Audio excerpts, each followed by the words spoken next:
So today is a special treat because I have brought on a dear friend and fellow coach who many of you will immediately recognize, Angie Brown. She's been an amazing part of Team Fearless for the past year, the past year, in many capacities. And the main one being the Fearless Warrior Retreat. And among other things, she's taken on coaching calls, working behind the scenes to make sure everything is running smoothly, which I am so thankful for. And we have weekly conversations as fellow coaches. And she owns and runs Real Life Runners, a platform and coaching program that helps recreational runners break through their physical and mental obstacles to improve their health and their performance. But that's not the reason I'm bringing her on the pod today. The real reason is that Angie has a superpower. And the way that she coaches is incredible to witness. Her ability to shift perspectives, mine included, and do deep thought work is truly her gift. So today, I thought it would be an incredible opportunity to hit record, and she's waiting on Zoom right now as we interview each other on how we coach our clients and just have an amazing conversation.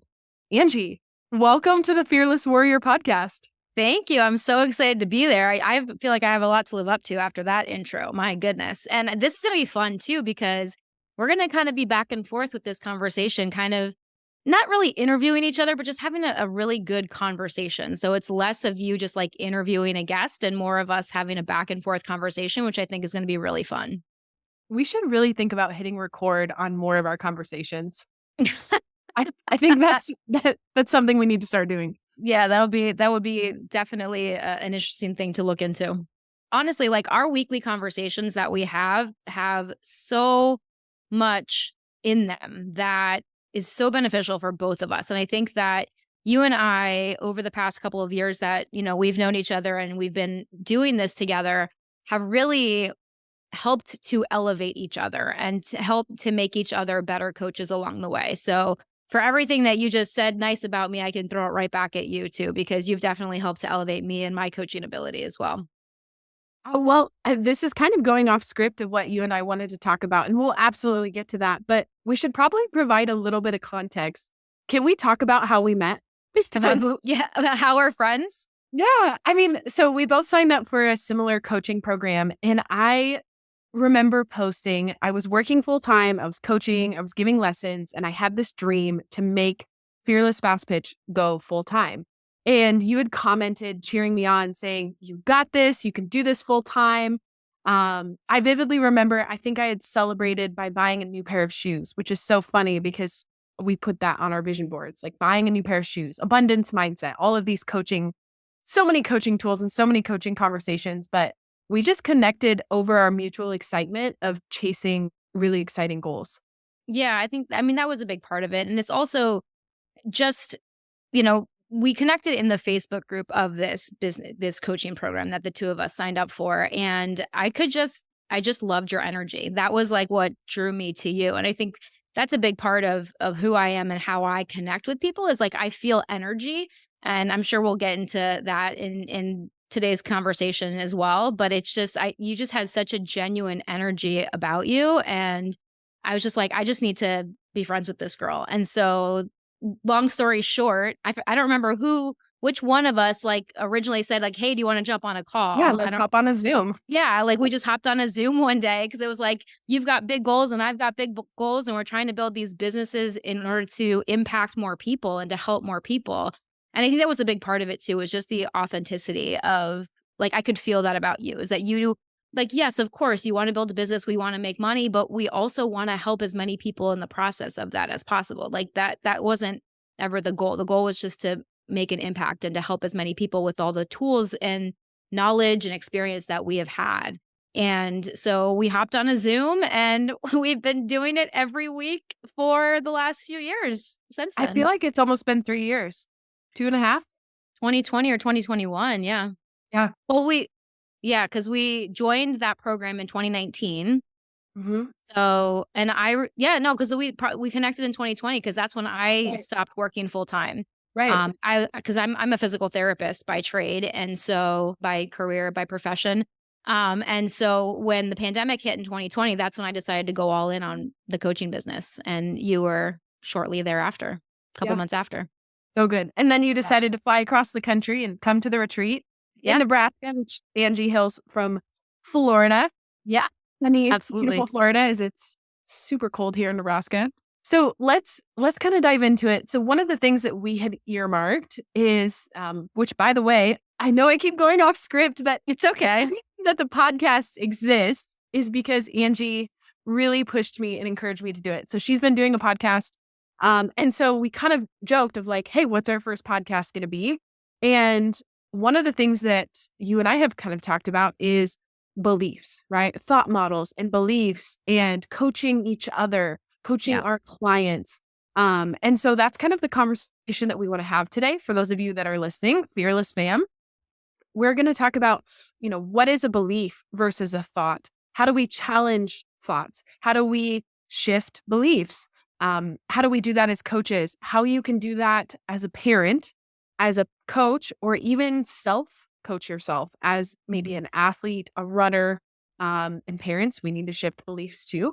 Yep. And so that's kind of the conversation today. So let's kind of define this, right? If you haven't discovered this world, we kind of work in two ways with our clients. And so a lot of you that are listening know about mental skills. We talk about visualization and self-talk and breathing techniques and grounding techniques and failure recovery.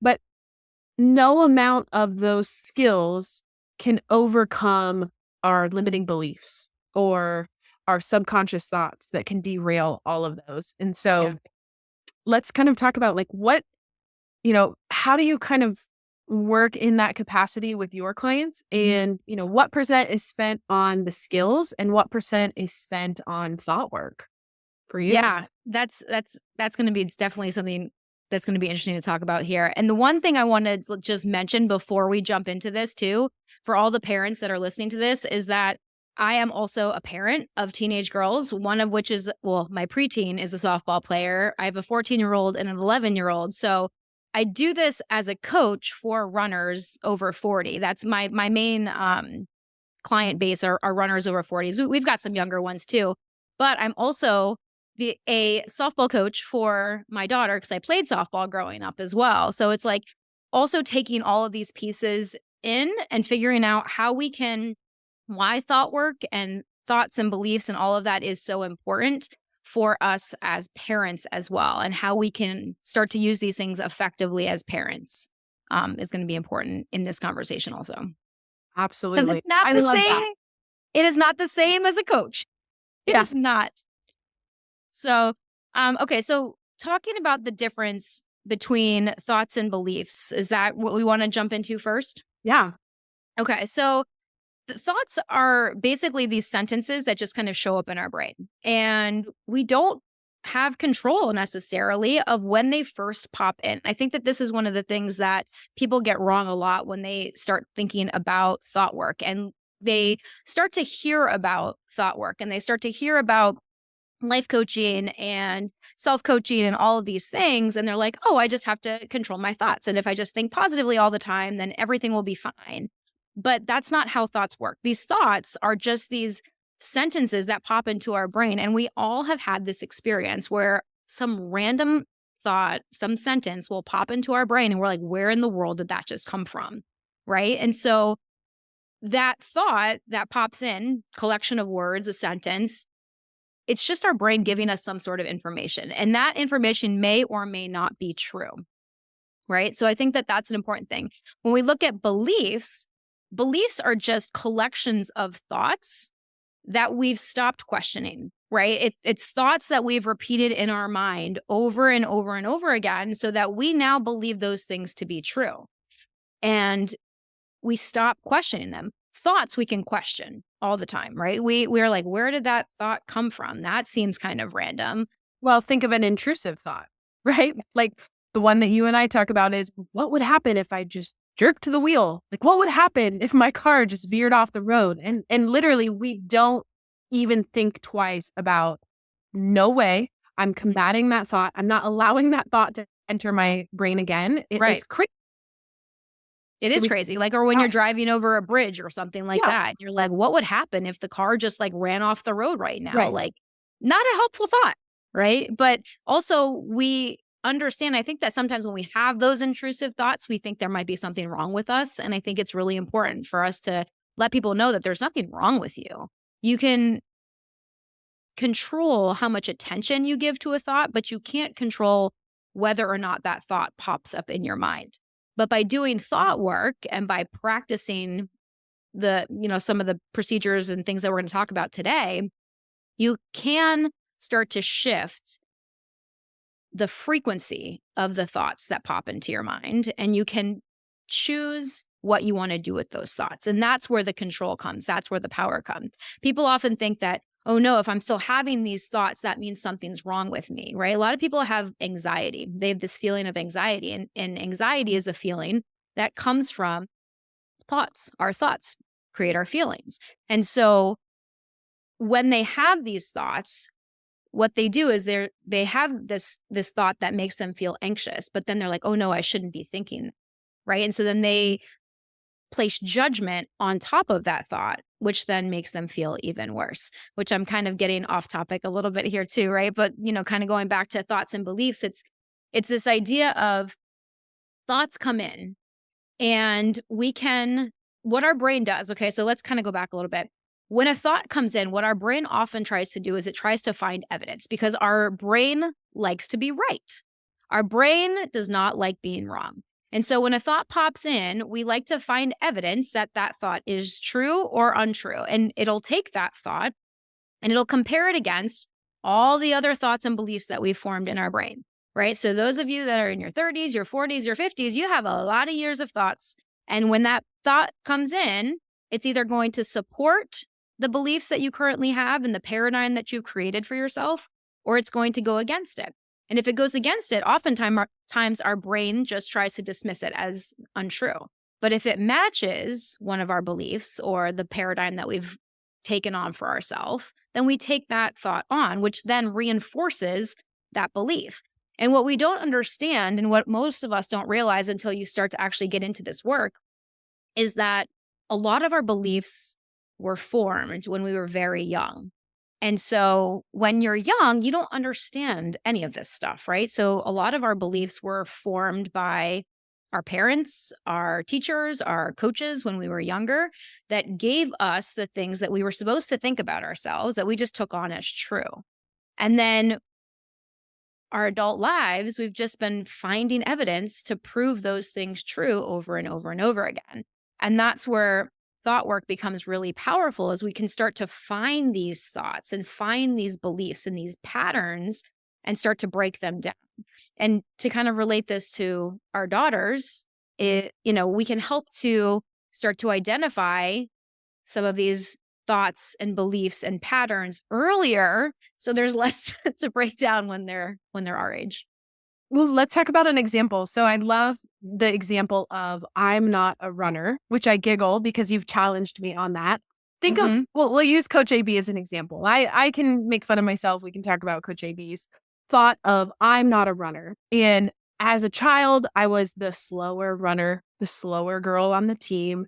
My sister will laugh when she listens to this podcast. We were the slowest Rockets, our summer team.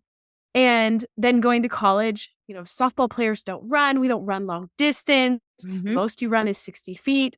And then post-graduation, I'm struggling to find, how do I want to work out? Do I want to run? There were times that I would run and I would just tell myself over and over, I'm not a runner. I'm a bigger woman. Running's bad for your knees. All of these things that we were fed as athletes, specific to softball. And then here comes Angie and the question of, well, what if you are a runner? What if you could be a runner? So talk about this. I know you use this a lot with your clients of like, the belief is I'm not a runner. Mm-hmm. Yeah. Well, and it's funny that you say that, because that was my belief also. That's my story. I didn't think I was a runner. Growing up, I played volleyball, basketball, and softball. And again, I was like one of the slower ones, and I always hated the conditioning parts of practice. I'm like, can we just play? Right? I don't need to run. There's not a lot of running in softball. There's not a lot of running in volleyball, in basketball. And running was always used as punishment in those sports as well. Right? So I had a very negative connotation Then I met my husband in college. And then obviously I got into, I shouldn't say obviously, but I got into running a little bit more in college just to lose weight. So it was just a means to an end. It was just like I had to run to try to stay in shape or to, lose the 20 pounds that I gained my freshman year. And then I met my husband and he was a runner and he actually ran for the university that we went to. So he was a quote unquote real runner. Right. And then I was like, well, I'm definitely not a runner because I am not him. And fast forward, we've been together now. That was 2002. If I'm really aging myself here, right? But 20 years later, I'm for sure a runner. And if you told me this 20 years ago, that I would be not only a runner, but a running coach, right? Helping other runners, I would be like, there's no way, right? And that to me is proof that it is just a belief. It is just this collection of thoughts that we had, and I can give you so many thoughts that led to my belief of I'm not a runner or I'm not a real runner. Because number one, I didn't even want to be a runner because runners were crazy. I wasn't crazy. Runners, running was punishment, right? That was how I perceived running. And go back to your example. Yeah. Your brain was trying to prove or disprove to match the belief that you weren't a runner. Especially since I was like one of the slower ones, right? So when we would go out and run a mile or 2 miles, I was usually at the back of the pack, like huffing and puffing and telling myself like, this is baloney, right? And so it was my brain trying to protect my ego, saying like, well, clearly you're not a runner. Like you just have to run in practice. This is just something that you have to do. This is something that you're doing because you're being punished, right? And there were all these stories that my brain made up to help try to protect my ego. And it wasn't until the what if question, kind of going back to what you just asked, is opening up curiosity to that is one of the most powerful coaching tools that I use both with myself, with my clients, with my friends, with my kids, right? And so when I first started to kind of think about this and really start to think of myself as a runner, it was after I had kids and I decided I was going to run a half marathon. And I remember distinctly watching Kevin run his first half marathon. He came in second place, which is, of course, that's Kevin, like second place in his first half marathon. But as I was standing there holding our 3-month-old baby, I was watching all of these people of all different ages and shapes and sizes and genders and cultures. And they were all running the same distance. They were all running 3.1 miles. And I just had this thought of, I wonder if I could do that. And then I'm watching, I'm like, of course I can do this, right? Look at all these people that are doing this. This is evidence. This is proof. Evidence, that this is possible. I just never thought it was possible for me. And then I just decided, what if it was, right? What if this was possible? And I decided right then that I was going to run a half marathon, and I ran my first one 2 years later. And it was just that thought of, what if I could do this? That was what popped in. And I think that curiosity and that of what if this was true or what if this wasn't true? It doesn't have to be immediately, this is true, this isn't true. It could just be, what if it isn't? What if? Right. And I think that when you tap into curiosity, that's such a powerful way to start breaking down some of these thoughts and beliefs that aren't really serving us. Well, and I think we could kind of look at this too of like, okay, we're using lots of different examples and we're going to use more examples on this interview today back and forth. But one of the things that keeps coming up with clients, specifically younger athletes, is parents are saying, well, she's shy or she's quiet. And I have one client in particular that this just completely shifted how she shows up of, we have to be careful of what we're indoctrinating to our children on. Do you want to hold that belief to be true? Because we're helping them form those beliefs. So if we say things like, I'm an introvert, so my kids are going to be introverts, and she's just shy. Well, if you think about someone who's showing up to a lesson, I'm going to use this as an example. When this athlete showed up to a lesson, if she's just shy, and she has those thoughts and those beliefs, well, what are the actions that align with those thoughts and beliefs? Mm-hmm. She's going to be timid. She's not going to be the first in line for the drill. She's not going to want to speak up. She's not going to lead. And the question that we keep posing is, I love what you said about curiosity. So parents, as you're listening to this, the what if questions, the curiosity, do you want this belief to be true? And what if it wasn't? Mm-hmm. Right? Like, what if it wasn't? Yeah. What would that make possible for her? Well, and I think that you're really reaching into a super deep level here too with the concept of identity, of the fact, and I shouldn't say the fact, but the common thing that parents do is they assign identities to their kids without even realizing it. Like you just said, well, she's the shy kid. It's when we notice patterns, and it's hard not to do this. It's so funny because like I said, my kids are 11 and 14 now, and they're like, yep, mom's a life coach. I know, mom, like it's just a thought, it's just a belief, right? So now they like to kind of throw it back to me as kind of making fun of me, which is fine because I know that I'm planting seeds and I know that this is going to help them. Because when I hear them sometimes talk about stories with their friends, or if they don't know that I'm listening, I'll pick up on how those things are already starting to sink in with them, which is pretty cool. So, going back to the one child, like I'll often, like she'll say like, well, I'm just an introvert. And I was like, well, do you want to be? And she's like, Mom, I just am. And I was like, okay, like if you want to be, right? But like what I was going to say before was we oftentimes, when our kids are growing up, especially when they're younger, if they do start to, I shouldn't say if they are, but if they exhibit shy tendencies, right? We just almost try to explain their behavior to other people and make excuses for them, right? So say we take our kid out to the pumpkin patch and somebody says something to them, maybe they're wearing a costume and somebody says something to them and our kid kind of shies away and doesn't want to respond. We say, "Oh, I'm sorry, she's shy," or "I'm sorry, he's shy." And all of a sudden we're putting this identity and this characteristic on them. And if the kid hears that over and over and over again, you're their parent. You are the authority in their life that the parent, especially when they're young, you can do no wrong. There is nothing more important to them than your love and your acceptance and your approval because it's literally life or death. Like the child's brain is wired for acceptance because you are the one giving them food and shelter and love and all of the things. They want to do whatever you tell them to. I mean, maybe not pick up their blocks, but you know what I mean? So it's like they want nothing more than to be who you say they are. And so if you're telling them they're shy, if you're telling them that they're an introvert, and it's not like you're going to them and you're saying you're shy. Right. They hear you say it to other people. Oh, she's the shy kid, or she's a smart one. She's not very athletic. She tends to struggle, right? Or athletic, or we don't come from an athletic family, or we are an athletic family, like Right. beyond shy too. Mhm. Yeah. And so they just think they take on these identities and they take on these characteristics because they think that that's what we, their parents, expect of them. Right. And it's funny because when they're younger, oftentimes they'll do everything they can to align with it.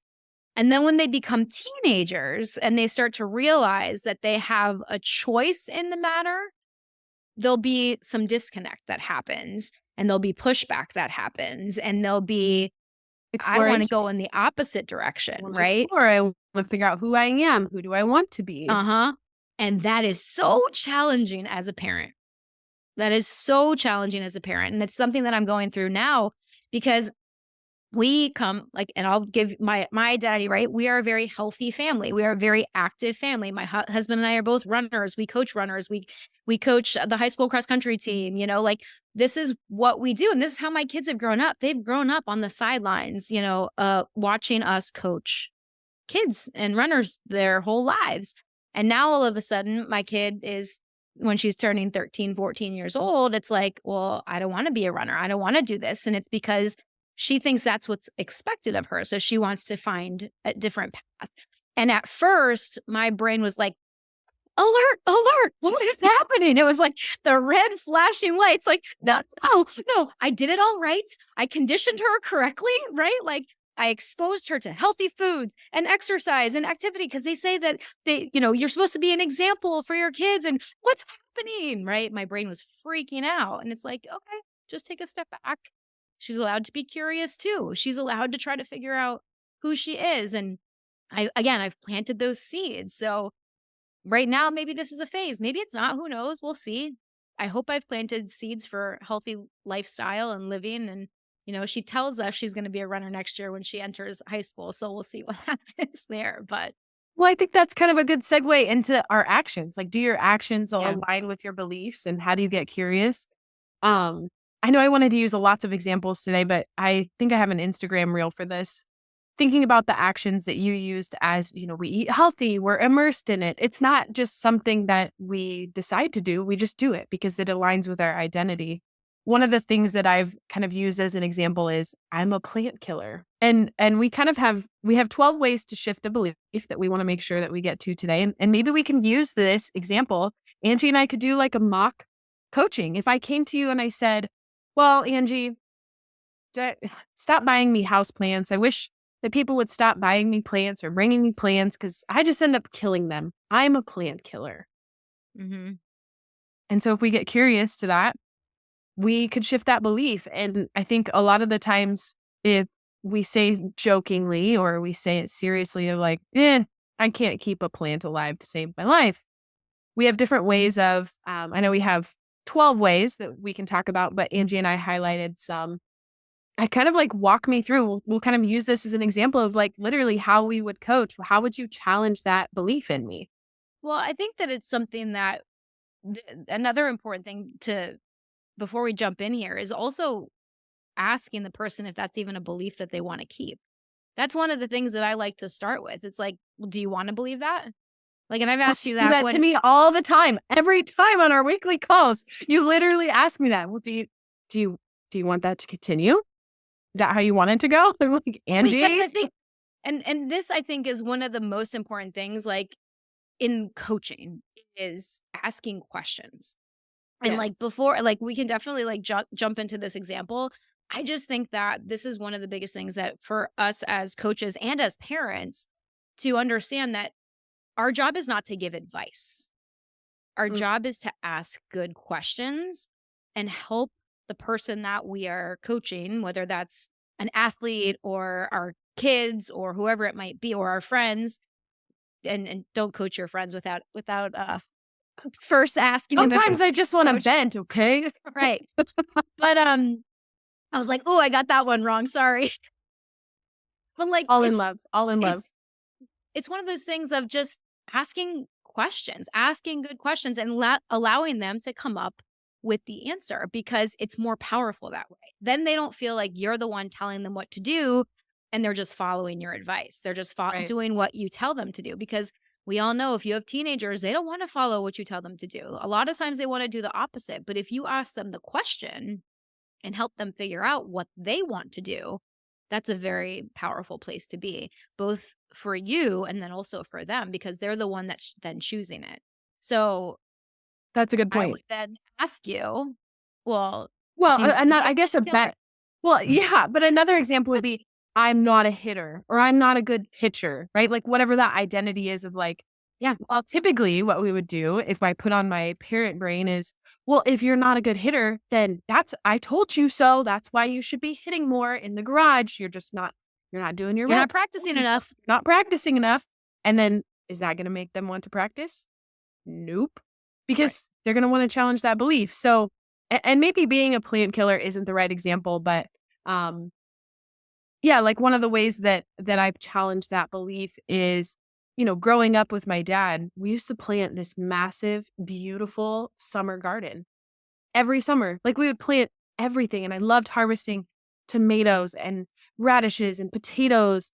And we would do peppers and beans and just some years we would pick the most random seeds to see if we could get it to grow. And I love that pursuit. And so just like looking for proof to disprove or to prove whatever the thought that is. And we can use that as an example, but maybe a better example would be.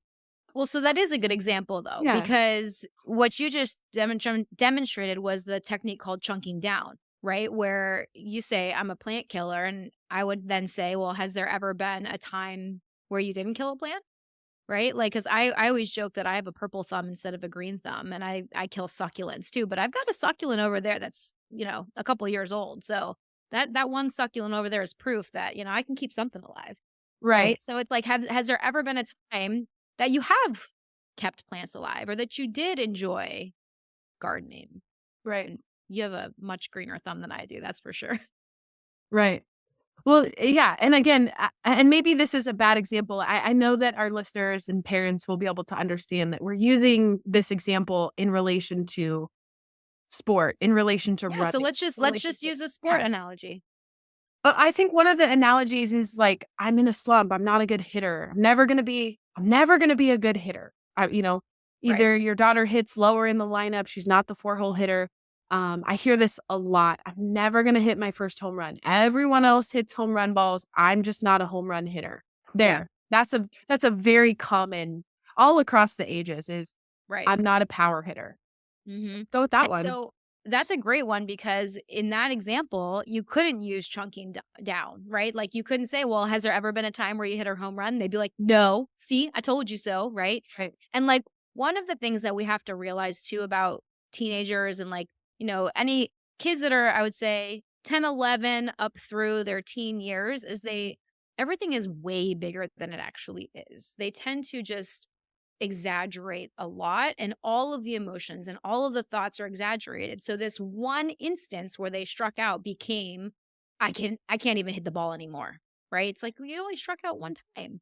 Like, let's think of all the times that you did hit the ball. Let's think of all the times that you did get on base. Which side note, this is a very important side note.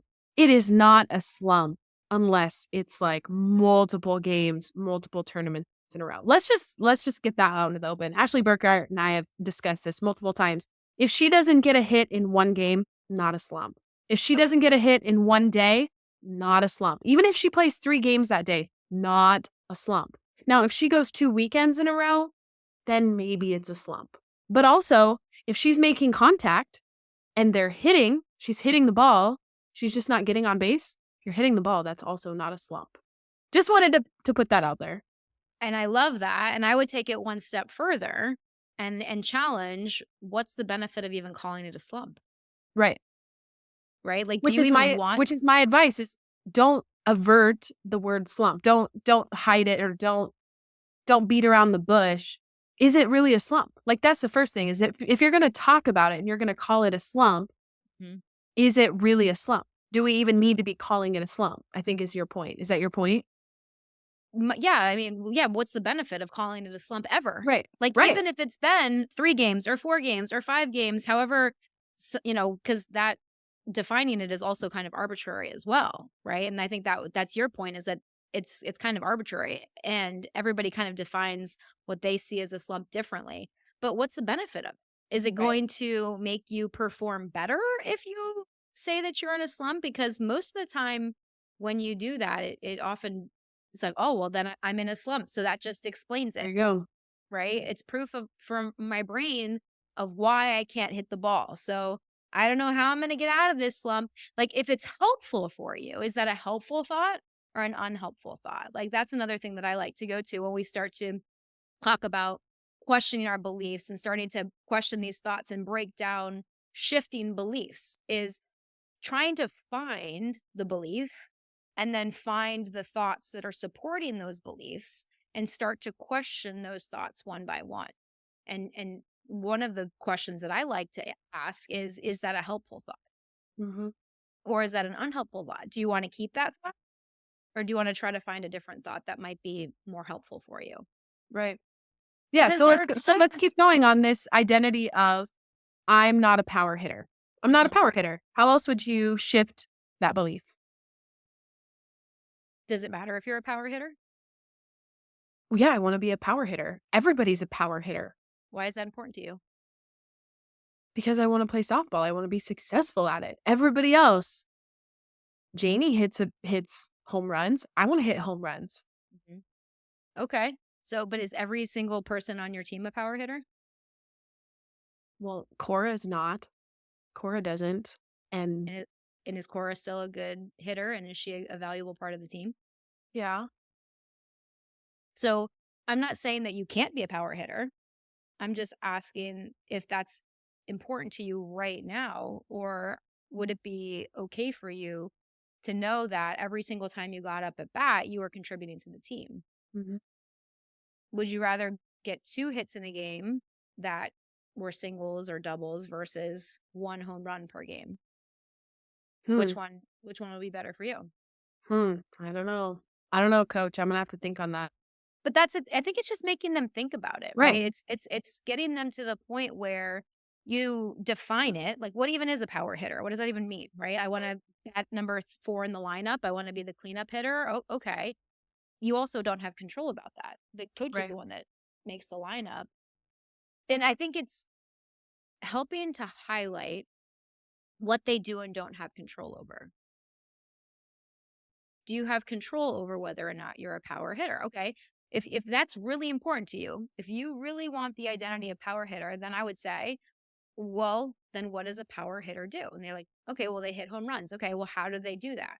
Right? Let's go back to those actions that we were talking about, Yeah. right? Who is this person? Does a power hitter spend more time at batting practice? Does a power hitter lift weights so they can get stronger and they'll have more muscle strength? Right? Does a power hitter go to hitting lessons? What does a power hitter do? Do they eat really good breakfast? Do they make sure to get enough sleep? Like, let's go in and say, okay, if this is the identity that you genuinely want, after I question it, and not in an insulting way at all, right? Like, you don't want to make them feel bad that this is an identity they want, just helping them get down to the core of it. Yeah, like, I want to be a college softball player, right? Like, But the okay. key is that you're not telling them, you're Mhm. discovering it in a conversation with curiosity. And Right. I'm the one that ultimately has to say, well, yeah, I guess I'm gonna practice. I really do want this identity. Well, what's it gonna take? I'm gonna practice every day in the shed. I'm gonna make Yep. sure that I do eat breakfast. Yeah. So I think going back to those actions, but Mhm. even going back even further is this 100% true for everybody? Mhm. Is kind of to point out your coaching technique there of where is this true or where is this untrue, and just getting curious on, is everybody a power hitter? Right? Even in college, think of your favorite players. Yeah. Do you think, you know, well, Oklahoma's kind of a bad example. Yeah, everyone on Oklahoma is a power hitter. Bad example. But I Right, could but, like, they're clearly, like, slappers, right? Or, right. like, that their job is to get on base, or their job is to sacrifice bunt to move the runner. That's their job. Their job is not to hit a home run every time, and they are still an extremely valuable and important part of that team, For sure. right? What's Like, the what's another pitcher. way that we shift a belief? Because I wanna make sure that we hit a few of these of, not everyone has time or, is available for one-on-one coaching, but if you were to help coach your daughter through this, Angie, what's another way to shift a belief that you like to use? um, I mean, there's a lot, and I think that, really helping them understand the reason behind the belief that they have. Like, if are we talking about, like, having, if they have a belief that they don't want to have anymore, like, how I would help them to kind of break out of that? Yeah. So I think that it's like it. So we already talked about, like, finding times that hasn't been true for them specifically, finding times where it might not be true for other people, right? I think really getting to the root of what it is they want also is, like, another outcome, right? Is Yep. trying to understand, like, what is it here that's really important to you? Like, do you really care if you're a power hitter, or is it more about being accepted on the Mm, team, or mm. being acknowledged by your teammates, or feeling included, or feeling important, feeling like you're contributing to the team here? Is it really the power hitter you wanna be, or is it that you wanna be included in your team, right? Like, trying to kind of get to the deeper root of the problem, and again, that's all through asking questions. Is there Which something else going on here? which is another point that we were gonna hit on today, looking at our notes of the thought model, right? Of, like, the biggest mistake that I see parents make is as we're kind of talking you guys through this on how to shift your daughter's beliefs, the biggest mistake is we go right to the action. We go right to their behaviors. Yeah. And behind every behavior is a feeling, and behind every feeling is a thought. And if we work that forwards and backwards, cognitive behavioral theory states that your thoughts affect your feelings, which in turn affect your behaviors. And our beliefs are constantly going through that cycle of I have this belief and I'm going to match my thoughts and my feelings and my behaviors to those beliefs, whether those beliefs are good, bad, or indifferent, negative, positive. I don't really want to say negative or positive, but we have lots of beliefs that are even non-sport examples. But the idea is all of the work that we do is getting to the root. I like how you said the word root. Well, what's at the root of the behavior? It's thoughts, it's feelings. Right. And I think that you're right that we as parents often, or even as coaches too, we try to jump to the actions because the actions are what we can see on the outside. So Mhm. they're the easiest thing for us to look at. And that's the one step. So we actually, well, I shouldn't say we see the actions first. We see the results first. We see the outcome, right? So the result is that batter is 0 for 3 that day. Right. So we go one step back, which is the actions. Okay, well, they miss practice, they haven't been putting in the reps. We look at just what they're doing. And oftentimes we forget to kind of go 2 steps or even 3 steps back to the feelings and the thoughts that are driving their actions, because that's what's behind everything. And that ultimately goes back to identity, which is the core of all of it. Because all of our thoughts, all of our feelings come from our identity, come from who we think we are. And if we think that we're shy, if we think that we're not a power hitter, if we think that we are a weak player, then our brain, again, remember, it doesn't like to be wrong. So our brain is going to align our thoughts, feelings, and actions to match that identity.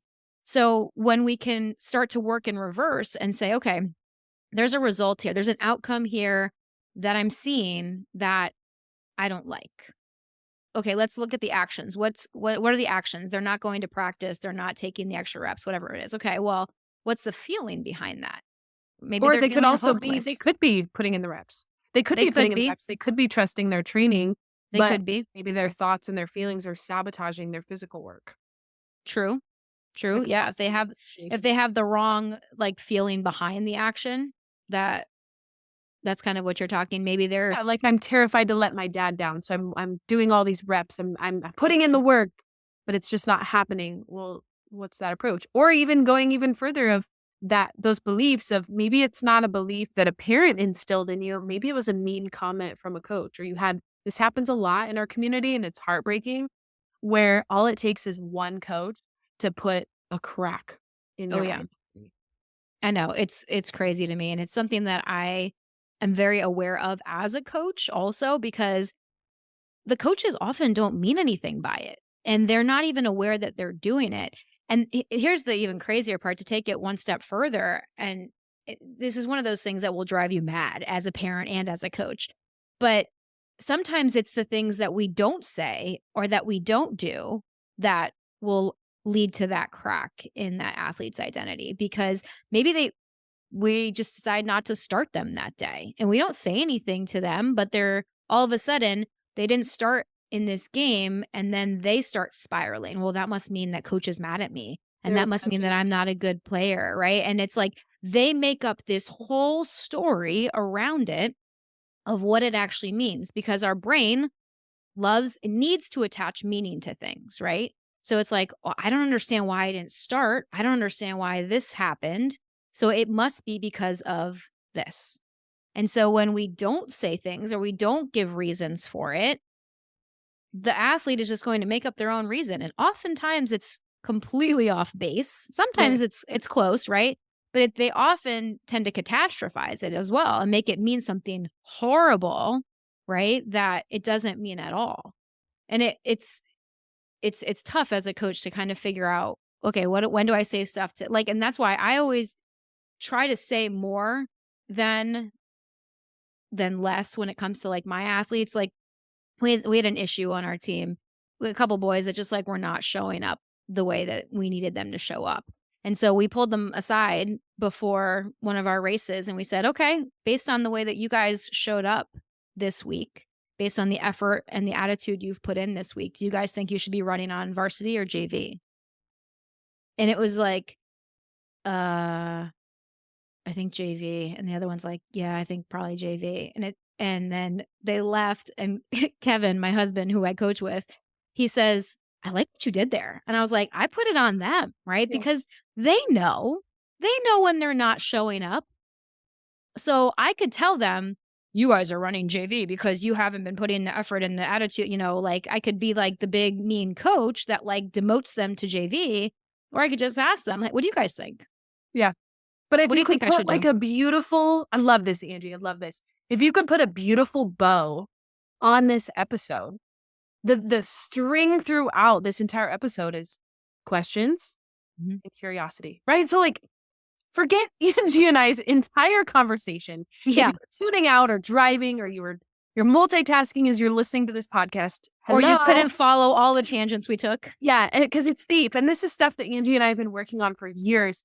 Yeah. Is lean in, ask questions, play curious, look deeper, look to those thoughts, right? Like thoughts and beliefs are at the core of this episode of look at those thoughts, look at those beliefs. If you don't have the ability to hire a coach for your daughter, look at those and get curious and have those conversations. And, full disclosure, sometimes it does take an outside party of I, as a coach, as a mental performance coach, could say the exact same thing that you've said as a parent, but because I don't have a dog in the fight, they're going to listen. And I get curious. And so, yeah, that, oh my gosh. That And was a beautiful way to loop it all. asking open-ended questions also, Yeah. I think is a really important one. Like one of the most powerful questions I think that we can ask our athletes, our kids, our friends, our spouses is what's on your mind? Yeah. What's in Yeah. your mind? So good. Just and see where they go with it because it can open up, who knows? Like sometimes I'll say that and my 14-year-old will be like, nothing, mom. And then sometimes it'll be like, bleh. Like all of these things, right? Hey, my 5-year-old, same thing. Whoa, where did that Yeah. come from? Okay, so Angie, I know we're running close on time, but we ask this on every episode, and I know you helped me launch my podcast, but we have to ask each other. You ready for the final ready. question? Okay. Yes. You are a time traveler. You could go back in time and give your past self one message. What would you tell yourself? So I've been thinking of this ever since you launched your podcast. And I'm like, what would my response be? And I think that kind of what always came up for me is don't be afraid to fail. Because growing up, I was so afraid to fail. I was so afraid to disappoint other people. I was so afraid that I was going to say the wrong thing or do the wrong thing and disappoint someone. Yeah. And now I understand as an adult that failure is a part of life and failure is a necessary part of life. And we grow more from that than from all of our successes. And it's so important to fail. And so just trying to reframe failure, I think, in my life earlier would have been very helpful for me. So good. Yeah. So good. What would you tell yourself if you were a time traveler? I have not actually put much thought into this. And the thing that keeps coming up for me, just very simply, is bet on yourself. I Mhm. feel like I always had a chip on my shoulder, whether it was softball. I don't know why this, again, like I'm trusting that what's coming up for me is for a purpose, but I ran a coffee shop in college and I wanted to prove to the university, to the CFO, there was this big, scary, like figurehead, much older than me. And, I wanted to prove that we could make this coffee shop on campus successful. And I did that. And once I did that, it was done. And I did an internship with Northwestern Mutual and I was the youngest in the room and I was one of 2 females. And I wanted to prove to myself that I could do this. I didn't enjoy it. That wasn't the profession that I wanted to be in, but it was what I was doing. And going back to my senior year, coming back from injury, I wanted to prove to everybody else that I could do this. And if I could just gently grab AB's hand of the past, younger AB, I would just grab her and give her a hug and say, hey, like, do this for you. Bet on yourself. Everything's going to work out. You don't have to prove this to anybody. And don't shrink yourself. Like, what if you just bet on yourself? You're still going to accomplish these wildly amazing things, but you're going to enjoy it a lot better if you do it for you. Yeah. Trust Holy cow. yourself more. Oh my gosh. That's huge.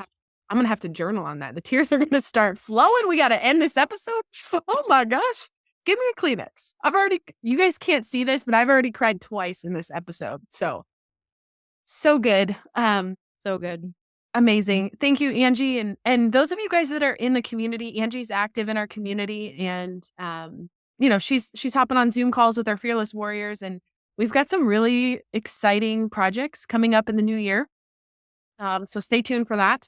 If you want to follow Angie, I'll give Angie a plug. It's so fun to follow her. If you're a runner or if you're not, you can find her on Instagram. They're really active at Real Life Runners.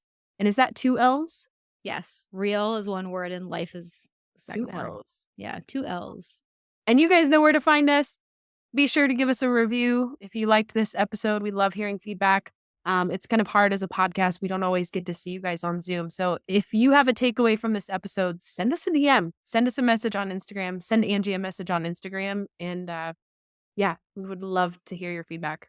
Yeah. And when you're not listening to Coach AB's podcast, you can come check out our podcast called Real Life Runners also.